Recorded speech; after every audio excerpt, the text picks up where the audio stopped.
a este crucificado. Y estuve entre vosotros con debilidad y mucho temor y temblor.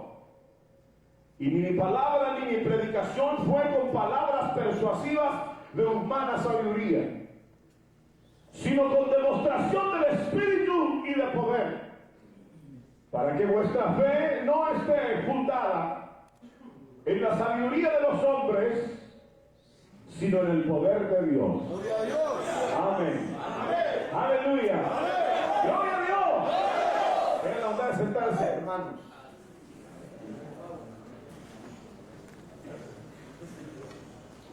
En esta noche hemos tenido una lectura muy conocida,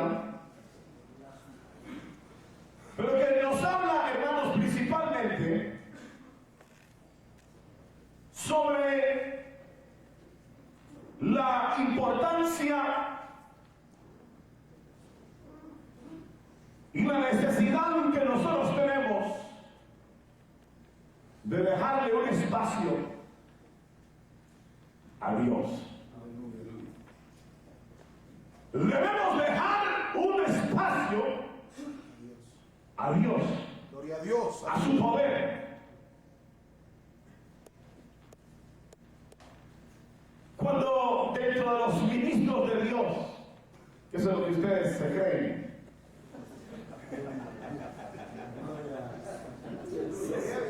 se habla de dejar un espacio a Dios, suena un poco extraño. Porque naturalmente nosotros estamos habituados a darle a Dios el poder y la gloria. Amén. Por eso Dios se supone. Sin embargo, hermanos, este libro sagrado, la Santa Biblia, increíblemente enseña la historia del pueblo de Dios, del pueblo hebreo, y enseña igualmente la historia de la iglesia durante el periodo, digámoslo, apostólico y postapostólico. Unos cuantos años de historia en donde en lugar de haberle dejado directamente un espacio al poder de Dios, a Dios mismo, parece que la generalidad de la historia fue todo lo contrario. Está la Biblia llena de exhortaciones, llena de demandas, llena de peticiones, llena, hermanos, ¿de qué? De exigencias, llena de, como hermanos, de señalamientos para la vida del ministerio. El pueblo hebreo y el mismo, hermano, liderazgo del pueblo hebreo, parece que tuvo que entender que a Dios se le debía dejar su propio espacio. Y los hombres que entendieron que a Dios había de dejarle su propio espacio fueron los hombres que, hermanos, vieron la manifestación del poder y de la gracia de Dios a favor de las naciones. Cuando uno habla de espacio a Dios, digo, parece contradictorio, pero la historia misma registra esta dureza en la vida nuestra. La historia misma registra la dureza de nuestra cerviz, la dureza de nuestro corazón, la dureza del ser humano. De tal manera que este libro se encarga de decir estas palabras que ustedes las conocen. ¿Quién duro, quién necio, sino mi siervo?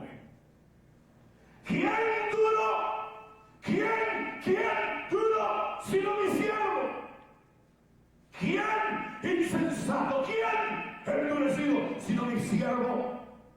Hablando de Israel, hablando de los ministros que presentaban la ley, duros, difíciles de moldear, de formar, difíciles de llevar al molde exacto, en donde, hermanos, pudieran ser realmente conductos por los cuales fluyera la bendición de Dios. Ustedes, como yo, sabemos, hermano, cuántas veces el Señor, y este es el proceso que Dios va a hacer con nosotros. Aleluya. Cuántas veces Dios tuvo que tomar a los suyos, al pueblo y a los hombres de Dios, para que se hicieran a un lado y le dejaran actuar. ¿Cuántas veces Dios tuvo que hacer a un lado las proposiciones de los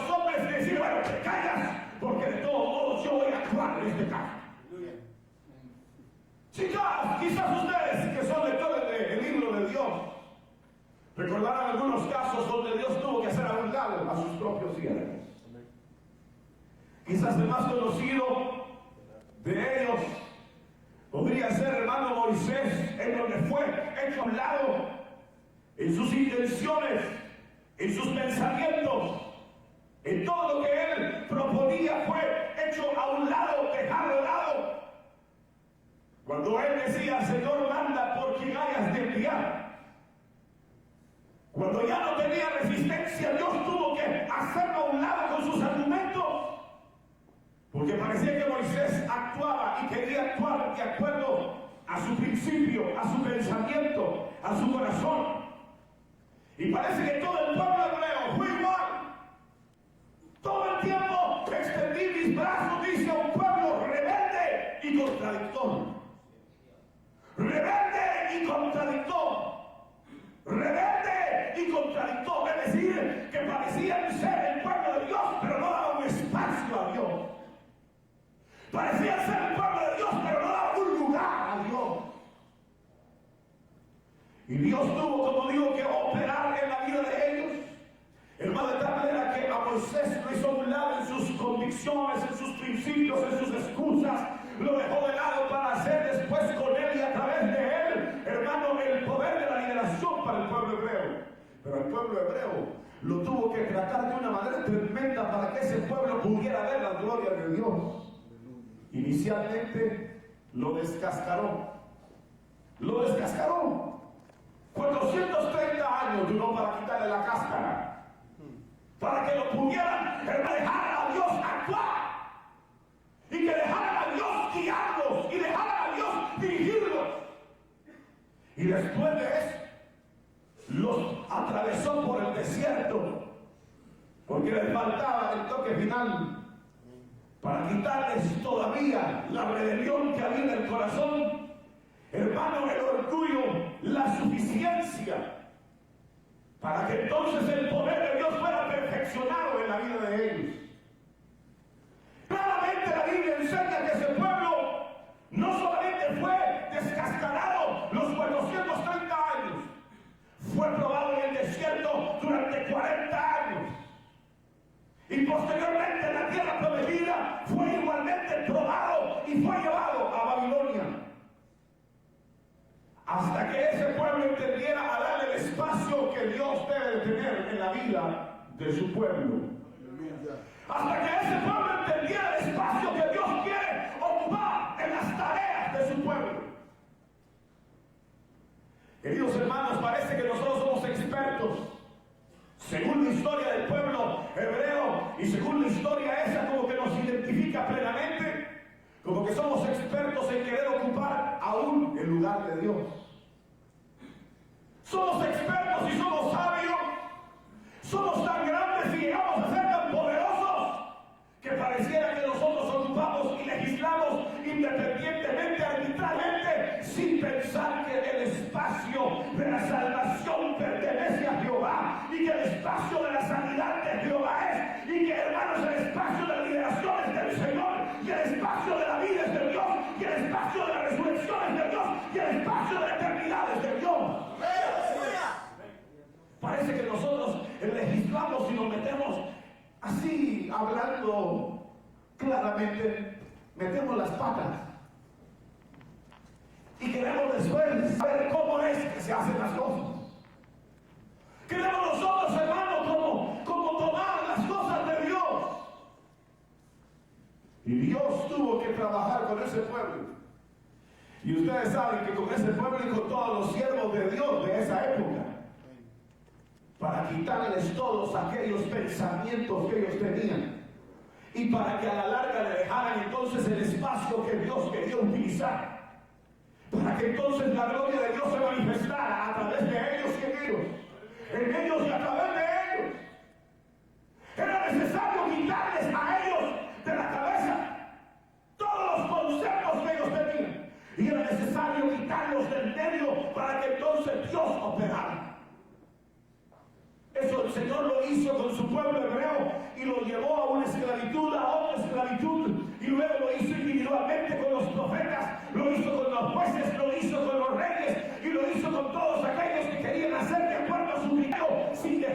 espacio de Dios. Queridos hermanos, la obra pertenece al Señor.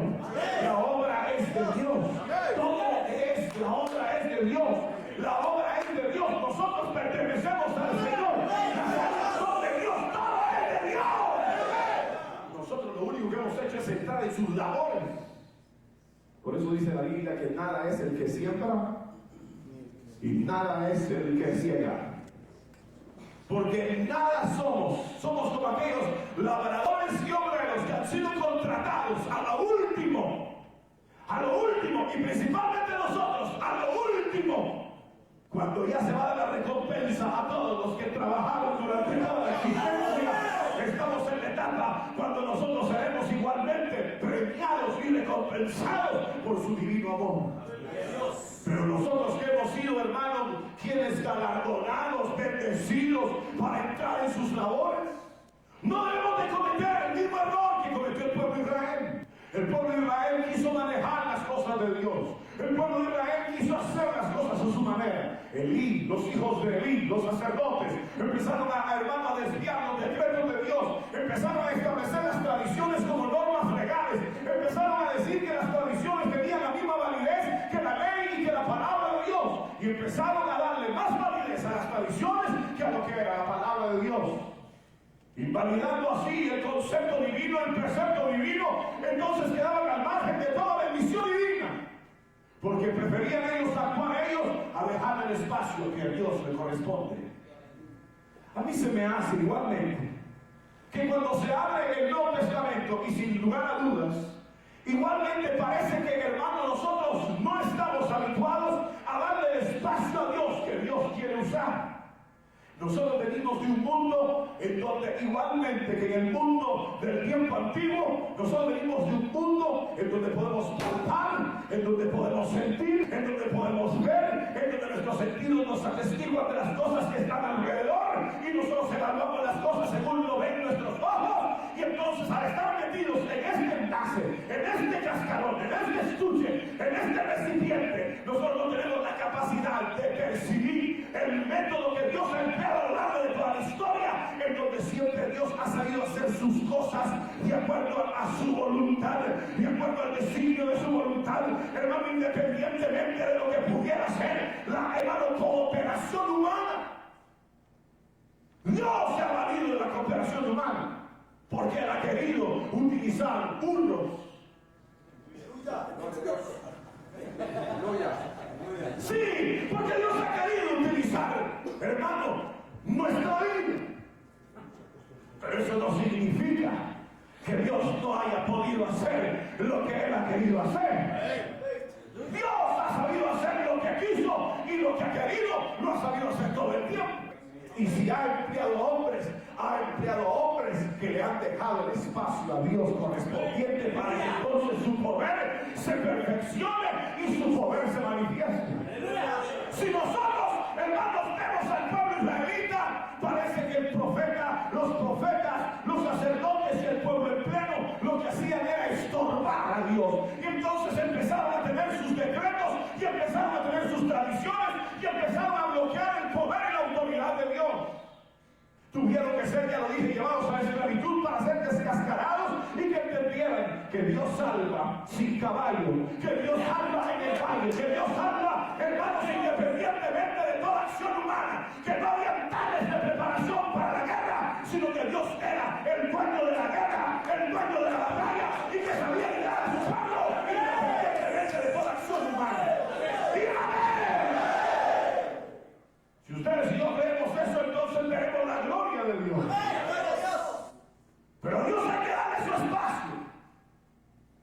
A Dios, hermano, es lo que intentó hacer uso. Hay que dejarle su arca sin tocar. Aleluya. Hay que dejarle a Dios su arca, es de Él. No la toquen, no se metan, los va a matar. Y se van a morir ustedes. Y los anhelos y sueños de la vida del ministerio quedarán frustrados. Porque tocaron e intentaron ir al lugar santísimo sin ser hermano propio de nuestra vida, el ingresar en esos niveles, y fue impropio tocar el arca de Dios para poseerla sin dejar el espacio correspondiente al Señor. Cuando la iglesia inicia, Hermano, parece que la iglesia empieza a entender, y el Señor le da instrucciones bien claras. No se metan en nada. Estoy parafraseando, como dijo nuestro hermano esta mañana.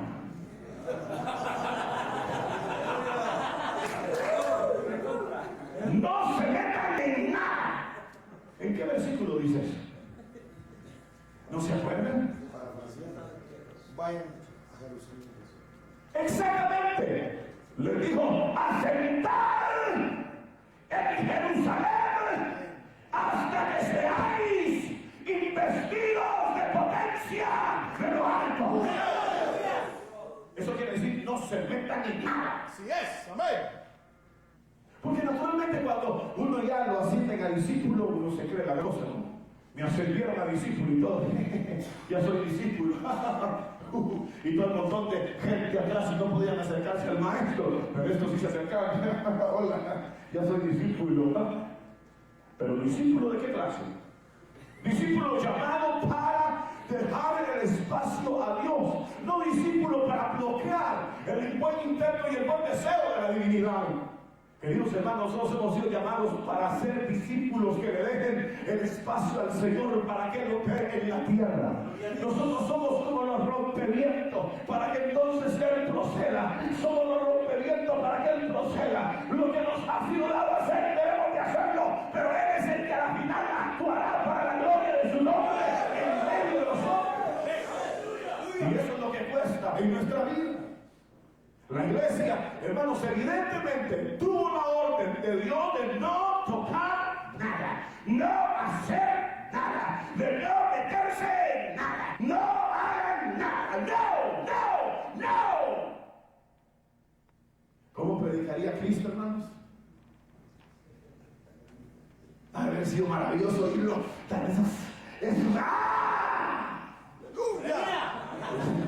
¡Aleluya! Yo no me imagino a Cristo: bienaventurados los que aman, porque será el reino.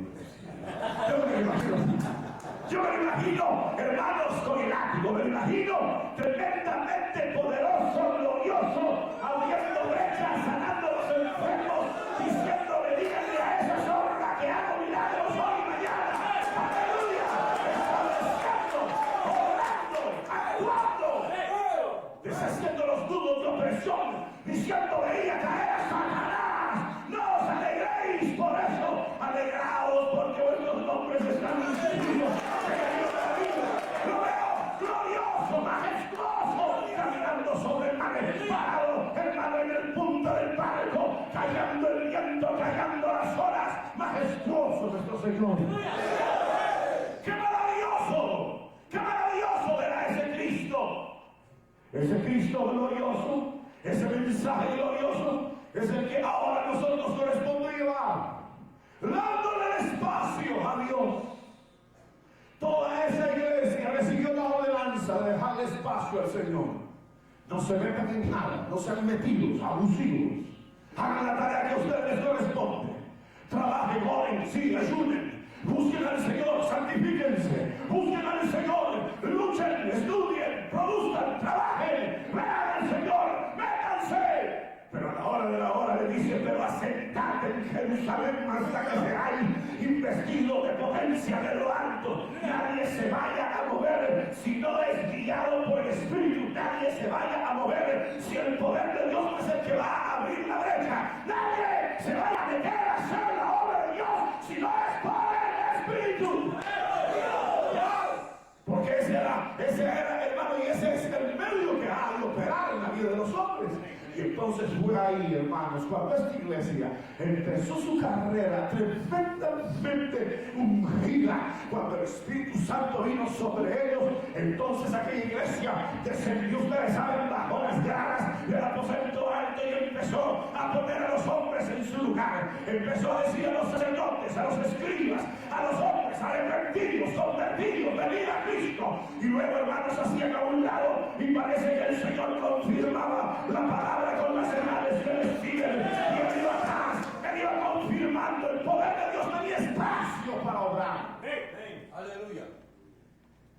Cuando Pablo, ya voy a terminar ahora, pero cuando Pablo es llamado a las filas de la iglesia, encontramos nosotros a este Pablo, que hermano no solamente es un hombre que entiende que debe dejar espacios a Dios, sino que también tuvo que ser descascarado.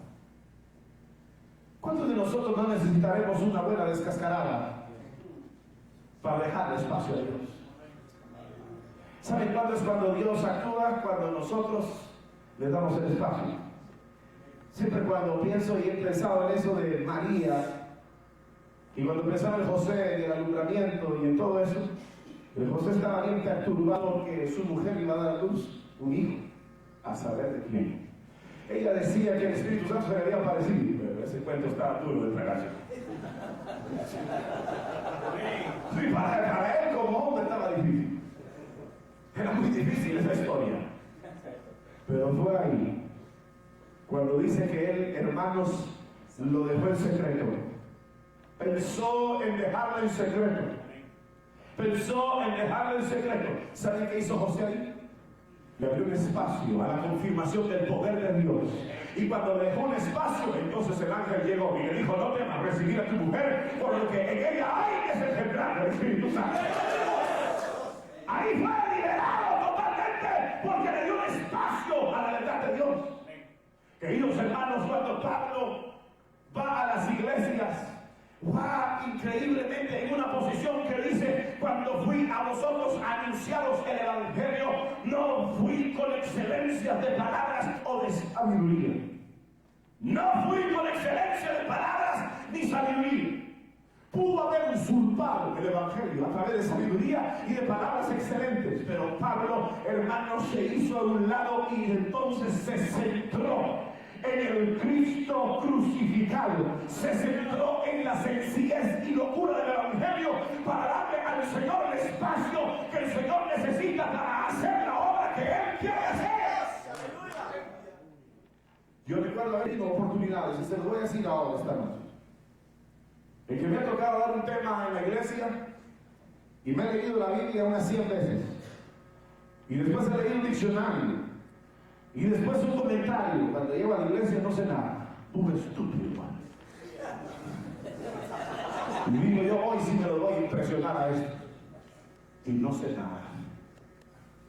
Se me confunde todo. Y toda la sabiduría y todo el conocimiento es el estudio más feo que he dado en toda mi vida. Cargado y saturado a saber de qué palabrería humana. Y el espacio Dios no lo encontró dentro de mi cerebro ni dentro de mi expresión, porque lo había llenado de basura. Naturalmente no digo con esto que el estudio sea basura, pero sí parece que nosotros en nuestro afán y preocupación por hacer bien la obra de Dios, la llenamos y saturamos áreas que no debíamos de saturar, sino solo de una cosa: de la presencia del Espíritu de Dios y del poder de Dios, para que Él actúe. Y nosotros parecíamos saturarlo todo, para que entonces no haya espacio de nada y no haya laguna en la cual Dios, hermano, puede obrar. Cuando Pablo dice: cuando fui a vosotros no fui con excelencia de palabra ni sabiduría, pues no me propuse saber otra cosa entre vosotros, sino a Jesucristo y a este crucificado. El gran Pablo podría haber hablado de genealogías interminables, porque era hebreo de Dios, de la tribu de Benjamín, circuncidado al 8º día, hermano, en cuanto a la ley, fariseo, perfecto y excelente.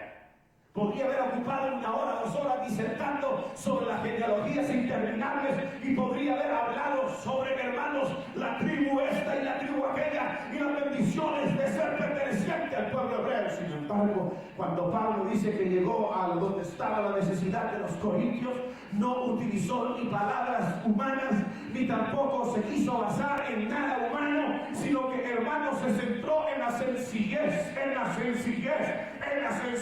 del Cristo resucitado, del Cristo crucificado, ahí se basó. Ustedes saben que la muerte de Jesucristo es lo más ilógico, lo más, hermano, ¿qué voy a decir? Lo más extraño que pudiera haber para la mente humana, que se diga que alguien murió por ustedes y la sangre que él derramó es sangre preciosa que limpia sus pecados. Eso no puede ser digerido por la mente humana. La mente humana le parece locura el evangelio y entonces lo rechaza. Sin embargo,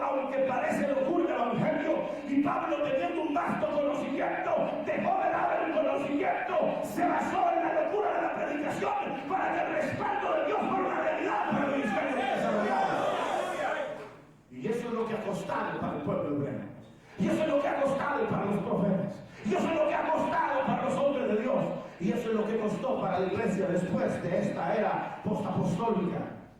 Empezó a creer que podía ella, hermanos, conquistar el mundo. Por este signo vencerás. Empezaron a creer que en su organización y en su capacidad lograrían dominar el mundo y obrar prodigios y maravillas. Sin embargo, el precedente que se sienta esta noche, que se sentó en los días del apóstol Pablo, es este: pues me propuse no saber otra cosa entre vosotros, y estuve con debilidad y mucho temblor entre vosotros. Queridos hermanos, esta es la verdadera posición de los siervos de Dios, y debe de ser todo el tiempo. Con mucho temor, con mucho temblor, pasar a los púlpitos con mucho temor y temblor, aconsejar. Y mientras aconsejamos, estar diciendo en la mente: Dios mío, ayuda a esta persona. Dios mío, libera. Dios mío, dame la sabiduría. Yo no tengo el conocimiento, pero tú dámelo para ayudar a esta persona. Hermanos, en temor, en temblor, no sabiéndola que todas podemos, porque si nosotros creemos que lo sabemos todo, llenamos el espacio y Dios no puede penetrar con su poder y no entra a penetrar, porque nosotros hemos usurpado una posición que le compete y pertenece solo a Él. Y la verdad de las cosas es que solo Dios puede liberar a los pecadores, solo el Señor y el poder del Señor puede sanar a los enfermos, solo el poder de Dios puede romper las ataduras, solo el poder de Dios puede hacer todo en esta vida. Y si nosotros lo llenamos de nosotros y de nuestro conocimiento y capacidad, entonces el Señor lo que hará es: y está lleno aquí, entonces me voy. Está lleno aquí, me voy. Está lleno de conocimiento, lleno de pompa, lleno de gloria, lleno de sabiduría, lleno de ropajes, lleno de todo. Me voy, como dejó el tabernáculo en Silo, los dejó. Había un gran sacerdote, había muchos sacerdotes, había hijos de sacerdotes, había riqueza en el sacerdocio, había ropaje en el sacerdocio, había inmoralidad en el sacerdocio, había todo tipo de maldad en el sacerdocio, había todo. Estaba lleno el tabernáculo, todo de la gloria de Dios. Entonces Dios tuvo que abandonar aquella posición, porque no había espacio para él. Igual como en el mesón no había espacio para él, igual nosotros pareciéramos como ministros no darle el espacio a Dios. Queridos hermanos, Pablo nos da el ejemplo tremendo cuando dice: no me propuse saber otra cosa. Cuando fui a anunciaros el testimonio, no fui con sabiduría, estuve entre vosotros con debilidad, y mi predicación no fue con palabras persuasivas de humana sabiduría.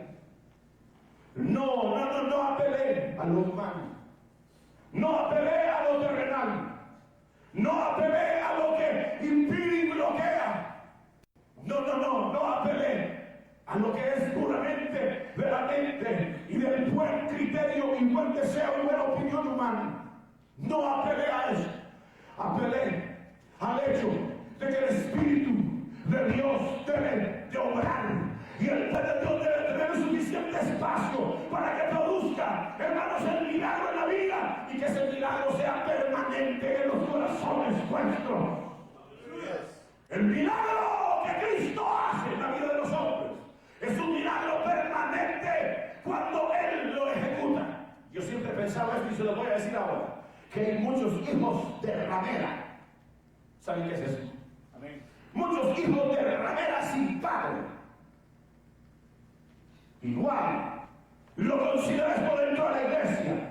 Muchos hijos aparentes de ramera, muchos hijos sin padre, que parecen tener vida y parecen estar ahí, pero parece que son del adulterio y fornicación de una iglesia prostituta, que se ha metido no con el poder de Dios, que no le ha dado espacio a Dios, sino que ha dado que otros ingresen.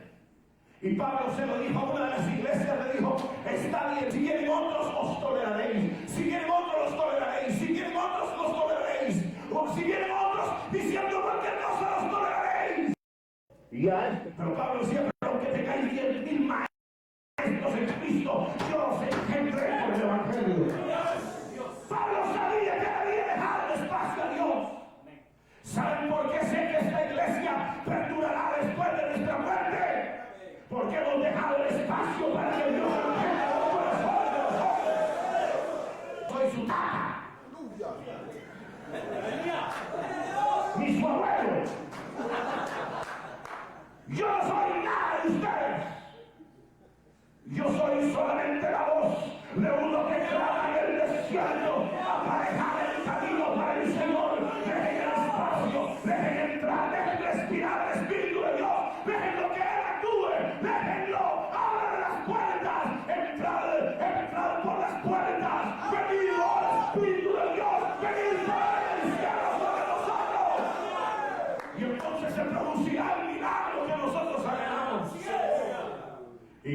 iglesias tiesas y frías son nuestras iglesias.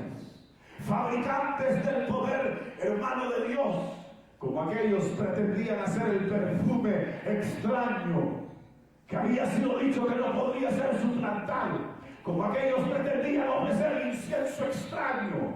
Así la iglesia de hoy pretende ofrecer a Dios inciensos raros y música raras y todo raro y todo raro y toda planificación rara y todo es raro, y sin embargo lo presenta en una bandeja para que Dios sancione y bendiga a nuestros oyentes. Váyanse, ya saben a dónde. Váyanse al diablo. Que no hay nada de que Dios respalde la iniciativa humana y los poderes humanos. Dios lo que quiere es que le dejemos espacio a Él. Entonces Él lo ve. Cuando Pablo habló, dijo estas palabras: ni mi palabra ni mi predicación fue con palabras persuasivas. Oigan, ¿por qué? Para que vuestra fe no esté fundada en la sabiduría de los hombres, sino en el poder de Dios. ¡Aleluya! ¡Gloria a Dios! ¡Qué valor en lo de este hombre! Él no quería tener una gran denominación o una gran iglesia.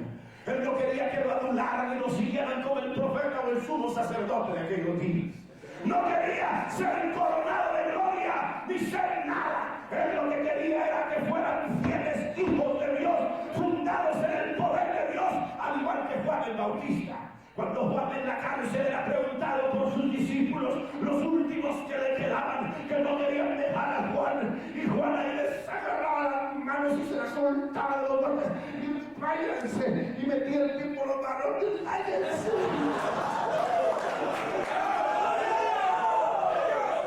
Para que se aferraran al Cordero de Dios y no a Él. Él le seguía diciendo: yo soy la voz de uno que clama, pero el verdadero está allá. A Él toca crecer, a mí me toca menguar. A Él toca crecer, a mí me toca menguar. Dejemos el espacio a Dios. Dejemos el espacio que Dios quiere. No nos metamos en la organización de la iglesia. No nos metamos a manipular la obra. No nos metamos a manipular las almas de los hombres. Las almas son de Dios, no son suyas, abusivo. No nos metamos a pretender componer el mundo, el sistema, las iglesias, los pastores y todo eso como si fuera nuestro.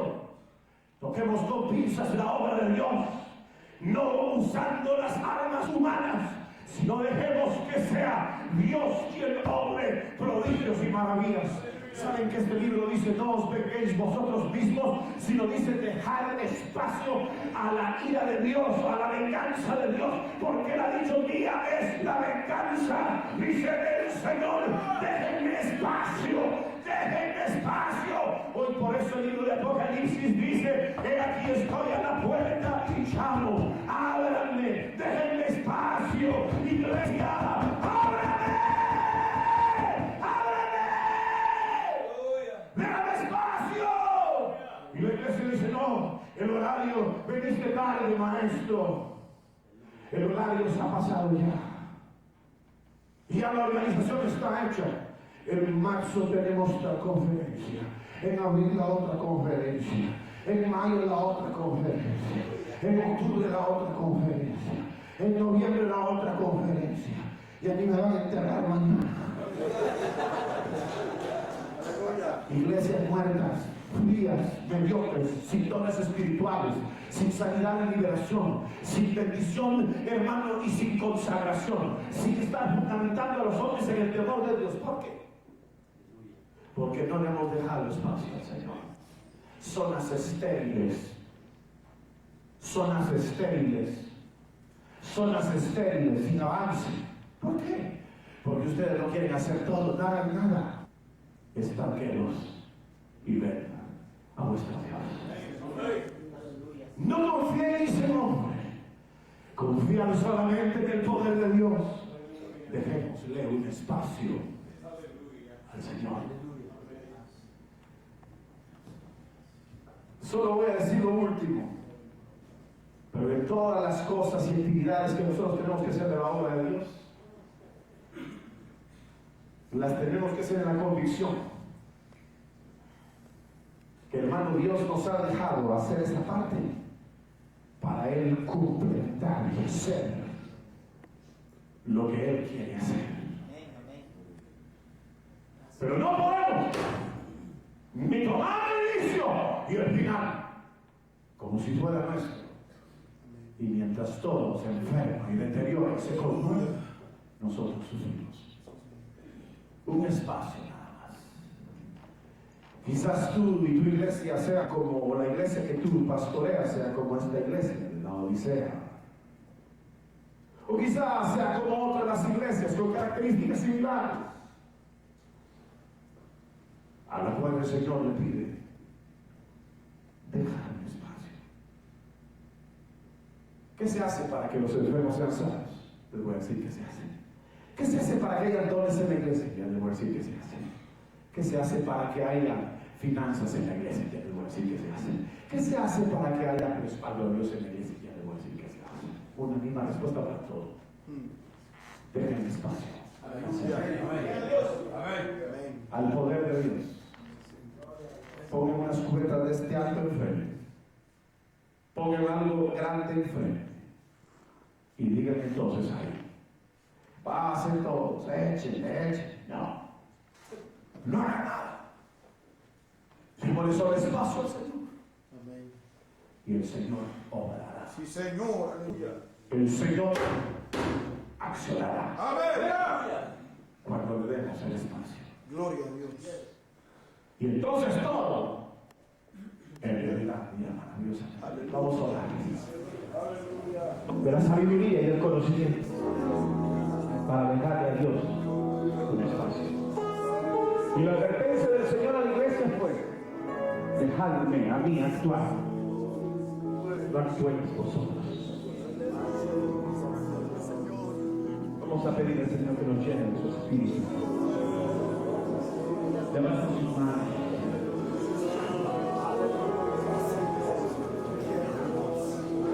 Pongámonos de pie, queridos hermanos.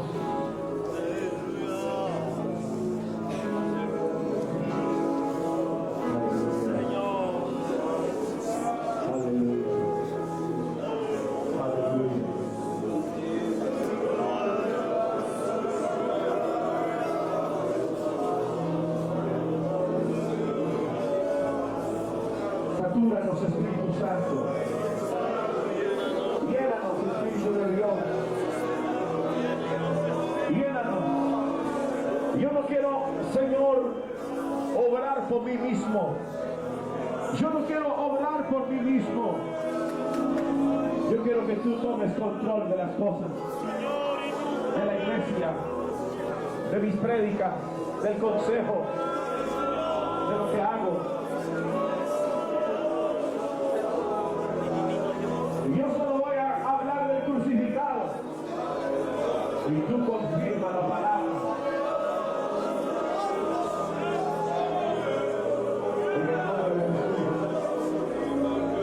En el nombre de Jesús.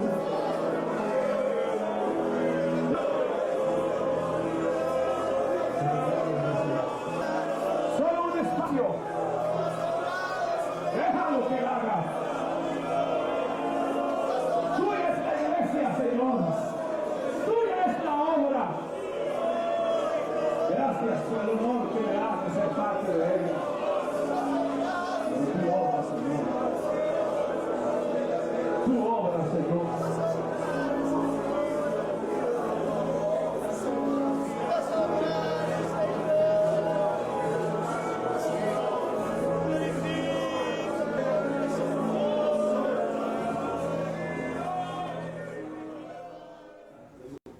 Sobre el base a que dijera ese, sobre el base a que.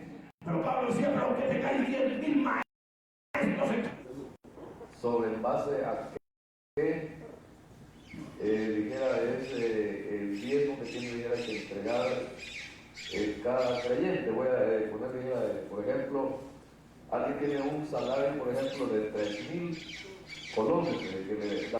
Pero de esos 3.000, dijera, solo reciben, por ejemplo, 2.400, porque ahí le agregan. Pero Pablo decía, pero que tengáis 10.000 maestros en Cristo.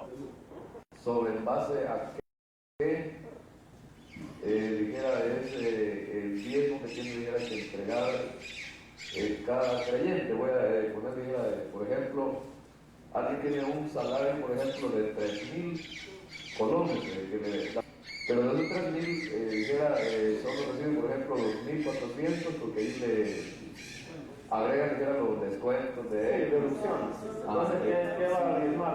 Si el diezmo es en base a los 3.000 o a lo que recibe el líquido. Es que de todo lo que me dieres, el diezmo apartaré para ti. Entonces, realmente, hermano, lo que uno está recibiendo son los 3.000, aunque tenga deducciones. Porque esas deducciones se le van a devolver a ustedes servicios de salud, de seguro, de jubilación, de casa y hasta de educación, dicen ahora que hay que estar cotizando. Pero la cuestión es esa, de que si uno le da el 4%, me parece, al seguro social, entonces, ¿cómo no le va a dar a Dios el 10%? Porque el seguro social está cobrando el 4% de su sueldo nominal, no de los 2.400. Entonces, si uno se lo da al seguro social, ¿por qué no se lo va a dar a Dios de su sueldo nominal? Entonces, es sin deducciones, ¿no? De 3.300 colones de diezmo. Hermano Mario, yo quiero hacer una pregunta.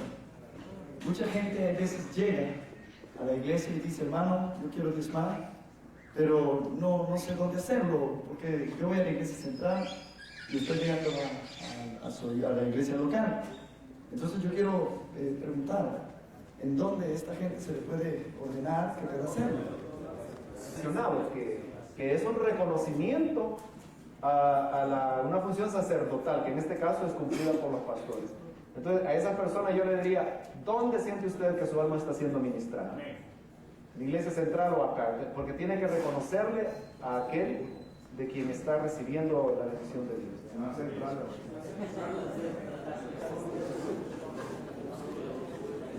Hermano Mario, yo tengo dos preguntas. La primera es, ¿a quién debe dar el diezmo el pastor local? Si a la iglesia local o a la misión o al pastor general. Se mencionaba,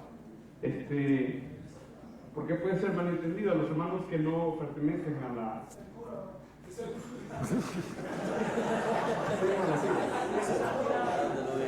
la misión, hermano. Aclarar que es, ¿no? Que somos sacerdotes. Que si eso, ¿no? Señor,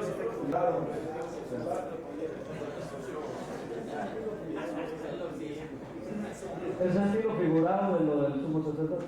Sí, Nosotros amamos mucho a los hermanos, pero la gente que no pertenece a la misión puede irse con otra idea para otro lado. Sí, gracias hermano. Sobre la primera pregunta de que a quién le diezma el pastor local, diezma en su iglesia. Diezma en su iglesia. Y luego esta iglesia diezma a la misión. Y sobre la otra pregunta del sumo sacerdocio, la Biblia pues es muy clara al decir de que el sumo sacerdote es nuestro Señor Jesucristo. Pero yo decía de que hay ahí una enseñanza de una ascendencia espiritual, que del sumo sacerdote, la Biblia lo dice, Pablo lo dice, que el menor es bendecido por el mayor. Entonces, de quien yo recibo bendiciones, yo tengo gratitud hacia esa persona. Entonces yo decía que tomando esa idea de esa ascendencia espiritual es que uno la aplica a lo que es ya la cuestión de los ministerios. Y es la respuesta que yo le daba al hermano, que le decía, ¿de quién usted recibe bendición?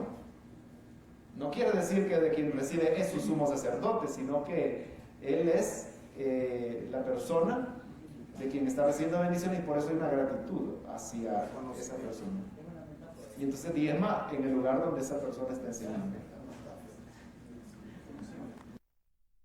Pastor de una iglesia, fraternalmente estamos trabajando con la iglesia Lili, pero yo pienso que si uno tiene su gratitud a Dios por el servicio recibido y por el reconocimiento de una autoridad de su vida, pienso, por eso dije que a lo mejor es un error, pero ustedes saben cómo manejarlo. Pienso que el diezmo que los pastores entregarían en su iglesia deberían de dárselo a su pastor, en este caso. Que cada pastor local tiene un pastor, en este caso sería el hermano Sergio. Creo que ellos deberían de darle su diezmo a él, en reconocimiento a esa autoridad. El diezmo de la iglesia deberían de entregarlo a la iglesia local para el trabajo de misiones, igual a la iglesia central. Pero siento que, ¿cómo van a reconocer al hermano Sergio? El hermano Sergio está dando su vida, está descuidando la iglesia. Él lo veo más afuera a veces que adentro, no sé cómo lo ven ustedes.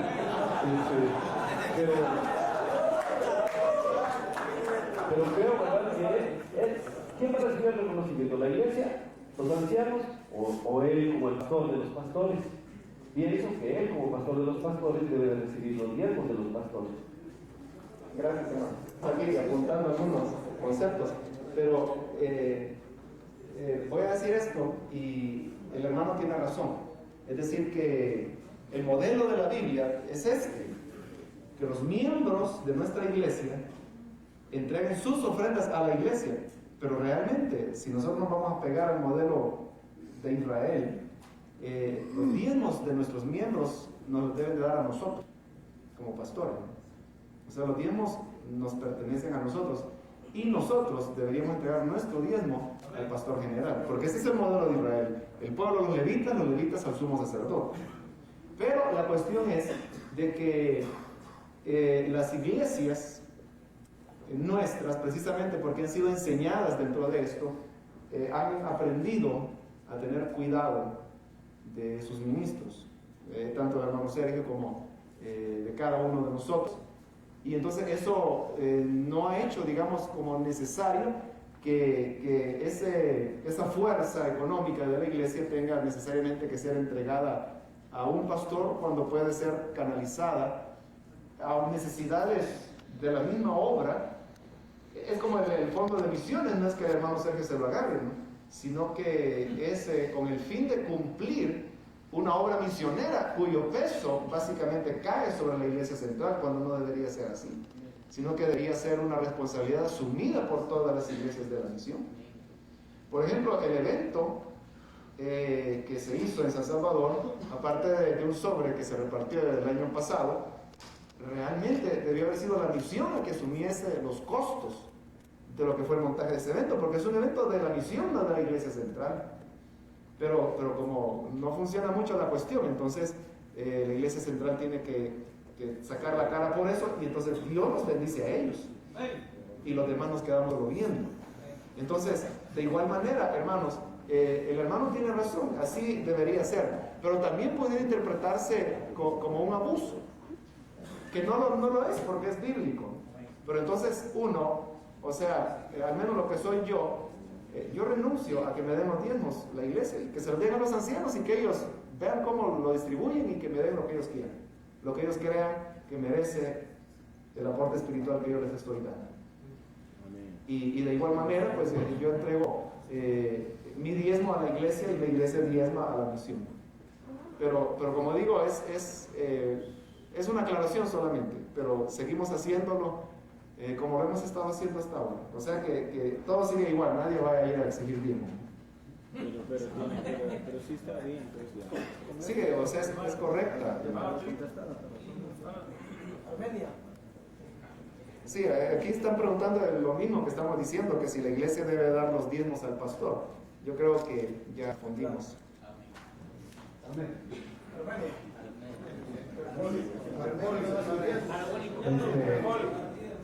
Hermano Mario, como usted dice, los diezmos le corresponden al pastor. Sin embargo, a veces la iglesia acostumbra a darle una ayuda, en algunos casos quincenal, en otros casos mensual. Pero si adoptáramos ese sistema de que dieran los diezmos al pastor, a veces como que pudiera ser una tentación. Por ejemplo, han habido a veces diezmos, hace como 2 o 3 semanas hubo un diezmo en la caja, según me contó el tesorero, que habían entrado como 1.900 colones. Y pues la iglesia tenía una serie de deudas que pues el hermano quería que se hiciera el ingreso, pero que lo recibiera el ministro, pero me dijo yo no, pero hay deudas y lo que hay que hacer es mejor canalizarlo ahí y más adelante pues Dios va a proveer lo demás. Porque a veces es muy tentador, ¿verdad? Cuando hay unos tiempos que son un poco Uno va a seguir el modelo de Israel. Recuerden que el sumo sacerdote, como él recibía cantidades tremendas, ¿qué hacía él? Porque acuérdense que el diezmo era en especies. ¿De qué hacía él con un montón de bueyes y vacas y todo lo que le llevaban de diezmos? Entonces lo que él hacía era que con eso mantenía a las familias de los que eran ministrantes dentro del templo. Eso equivaldría a que, por ejemplo, si nosotros tenemos hermanos a tiempo completo en nuestra congregación, nosotros de nuestro diezmo deberíamos sostenerlos a ellos para completar todo el panorama. Entonces, verlo así, pues como que decimos que siga como estamos.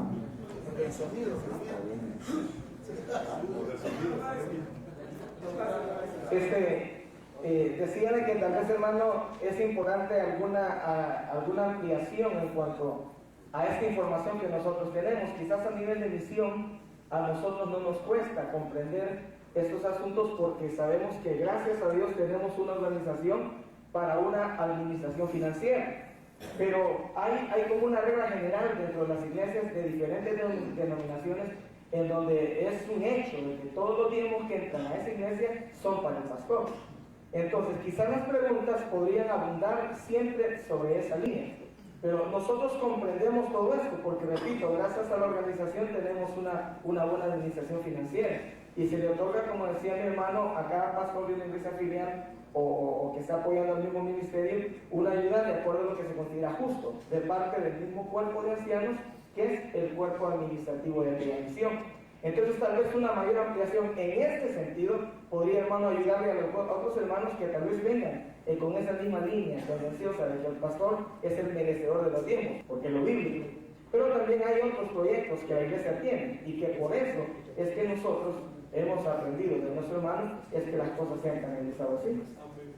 Entonces, de esto, el asunto está en que hemos aceptado renunciar en alguna medida a aceptar los diezmos para darlos a todas las necesidades de la obra. Nos pertenecen, como dice el hermano Rafael Salinas, nos pertenecen y podríamos tomarlos, pero hemos, como Pablo dice, ¿no?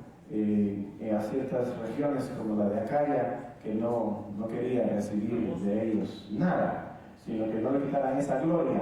Entonces podría ser más o menos que la iglesia ha aprendido ese método de que aunque los pastores somos importantes, ¿no? Porque es el que entrega el mensaje y todo, pero se ha aprendido a como buscar un balance y renunciar en alguna medida a ese ingreso.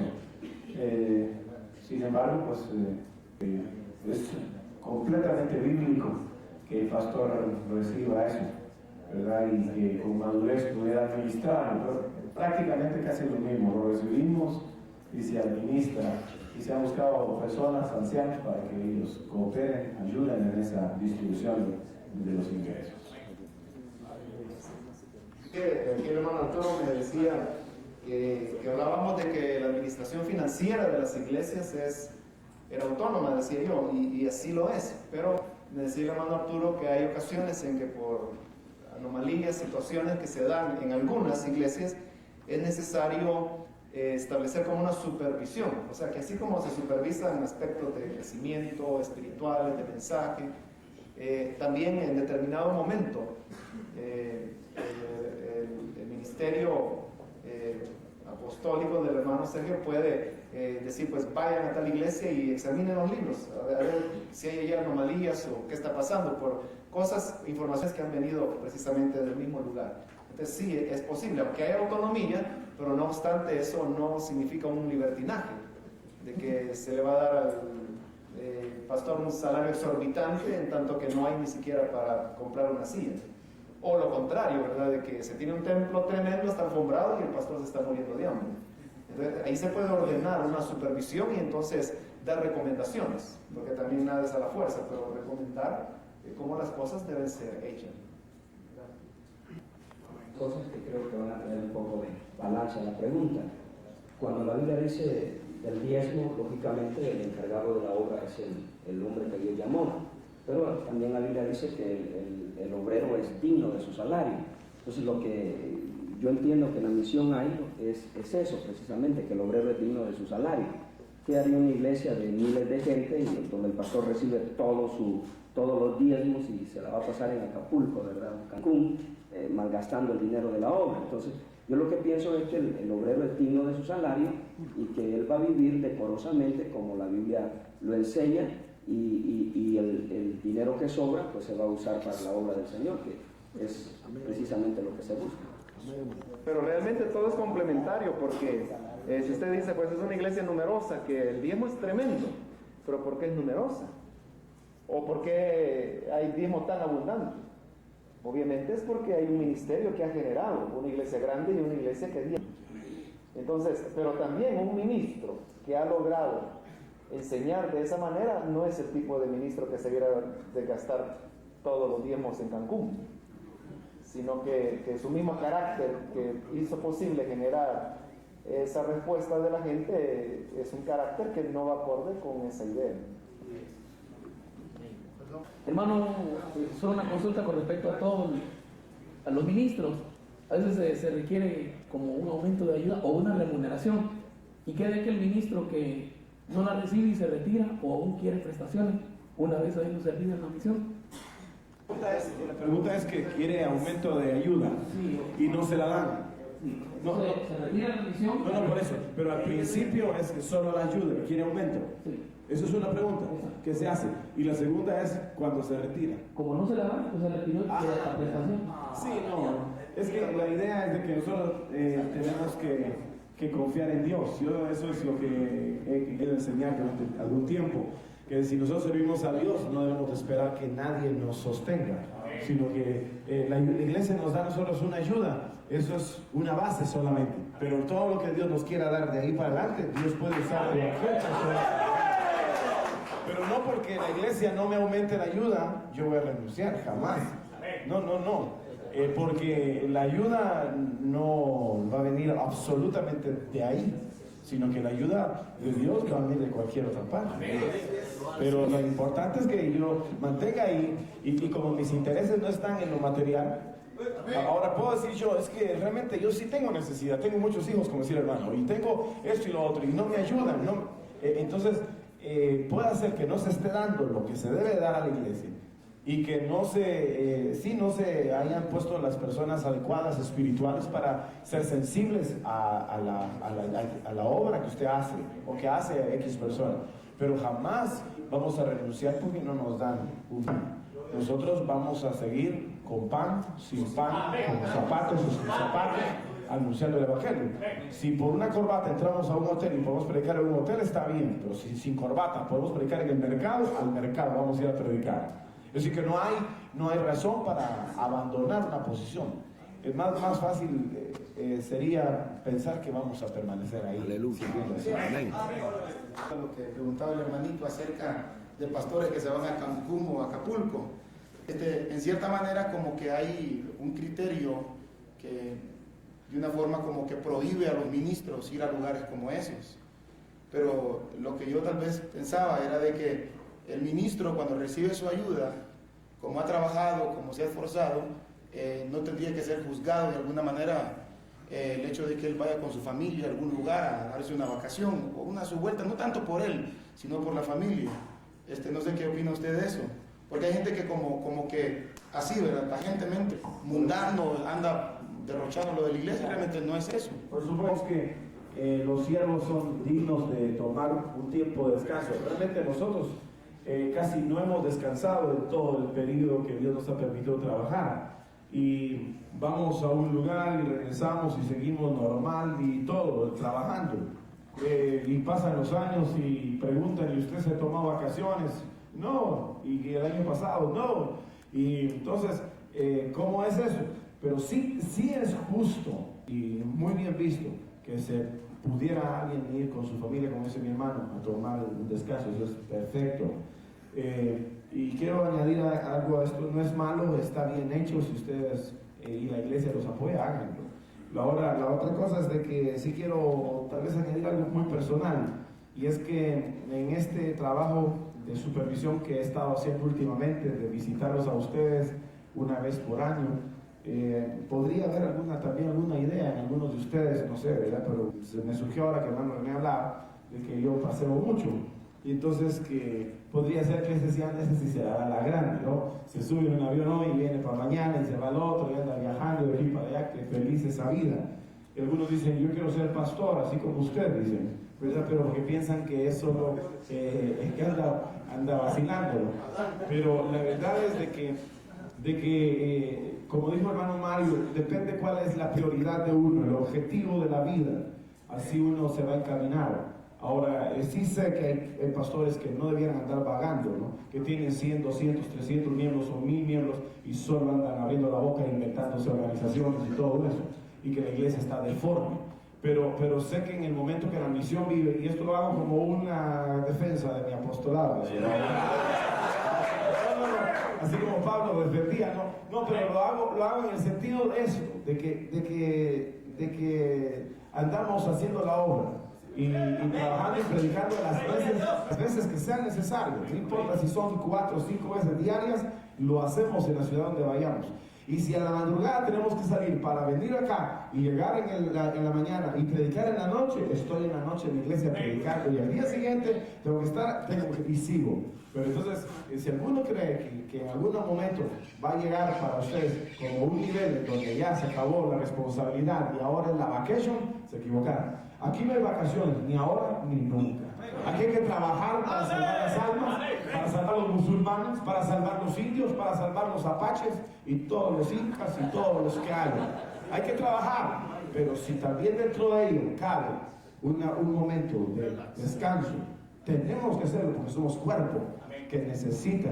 Y realmente es admirable las esposas y los hijos que han soportado nuestra ausencia.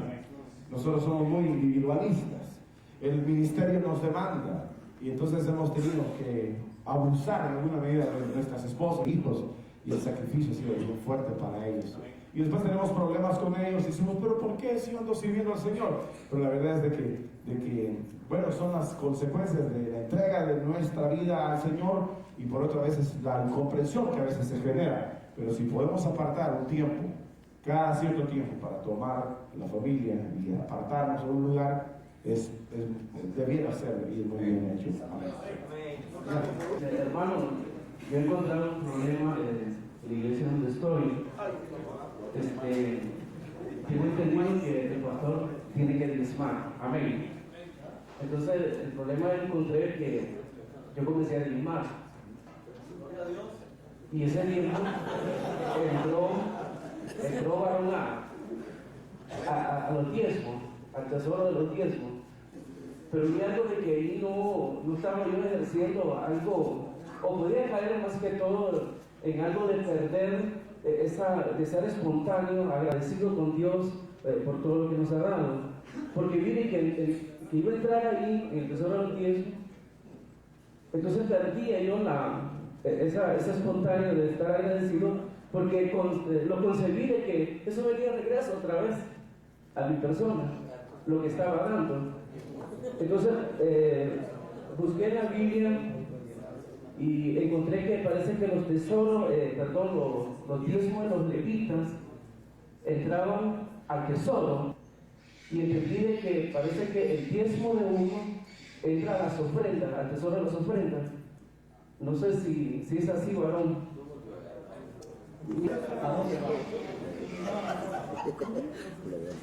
Yo realmente no le hallo problema pues a qué fondo vaya a ir, e incluso si usted gana 1000 y da 100 de diezmos, y después de esos 100 solo le van a sumar 900 para su salario del siguiente mes, ¿cuál es el problema? Si usted entregó su tiempo, usted obedeció la palabra de Dios. Si exactamente el billete de 100 que usted dio de diezmo se tomaron ancianos para ponerle otros 9 de 100 y completar los nuevos 1000, ¿cuál es el problema? O sea, no es hipocresía ni nada, es obedecer la palabra de Dios. Es si la misión tiene, digamos, un plan con aquella persona personas que, digamos, por edad ya no pueden ejercer el Estamos hablando ecológicamente. Bueno, lo que sucede, hermanos, es de que nuestras iglesias e incluso la misión es una misión joven. Y todos nosotros, o la mayoría, somos personas jóvenes. Entonces no ha llegado el momento en que haya un viejito pero si el Señor tardase y envejeciésemos y había necesidad de ayudar a esas personas, pues creo que se va a decidir a la hora que llegue el momento.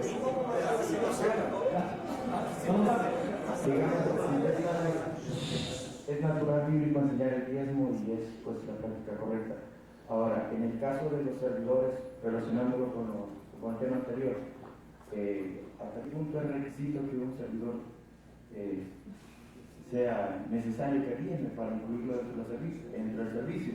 Digo esto porque a veces uno solo considera el aspecto necesidad y con eso a veces uno legaliza o desvirtúa la misma enseñanza espiritual. Entonces, si alguien no diezma, entonces es un requisito de impedimento para que pueda ser tomado como servicio. Sí, hermano, yo creo que no es elegible para recibir un privilegio, porque está mostrando que no tiene amor hacia la obra de Dios, sino que sus intereses son otros. No ama la obra de Dios ni siquiera al punto de poder expresar su gratitud a Dios.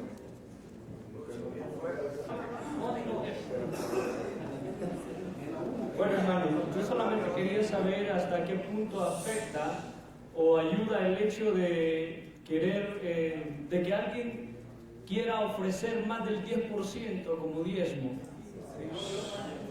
Sí, solamente. No hay ningún problema, hermano. O sea, no afecta en el sentido que Dios lo va a bendecir más. Porque siembra abundantemente, abundantemente. Dijo que el diezmar era contado como pecado. ¿Cuánto es esto estorbo para que un ministro suba al púlpito y no diezma? Pedí, hermano, ya pues a qué tan dura tenga la conciencia de ese ministro, porque es una desobediencia a la palabra. Entonces la pregunta sería, ¿hasta dónde pues, un ministro puede predicar siendo el desobediente a la palabra? Entonces hasta depende de qué tan dura tenga la carga. En esa medida él podrá continuar predicando. Bien, entonces gracias hermanos y hermanas. Gracias a todos. Gracias hermano Mario. Gracias a todos por sus preguntas. Sobre en base a que dijera es el diezmo que tiene dijera que entregar cada creyente. Voy a ponerle